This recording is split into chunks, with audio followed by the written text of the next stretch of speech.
बाकी उ जनता के का करिए हो जाके लखनऊआ में।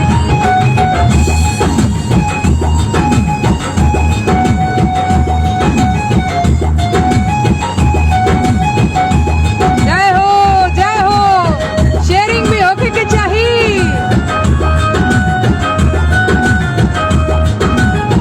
हिस्ट्री सीटारा रंगबाजी से विधायक हुई है, दरुआ से लात खैले उन्हीं से सलामी पई है।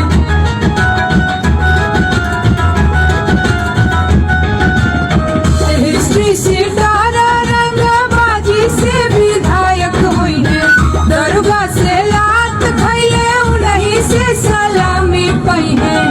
कि इनकर वोट बैंक कट्टा दुनाली दारुआ बउआ में, केहू जीती है केहू हरी है हो यूपी के चुनावा में। बाकी उ जनता के का करी है हो जाके लखनऊआ में। हेलो, नमस्कार, प्रणाम, आदाब, क्या हाल है आप लोगों के। हम 7 पॉइंट के लोग जुड़ गए हैं। आप सभी को नेहा सिंह राठौर प्रणाम करती है।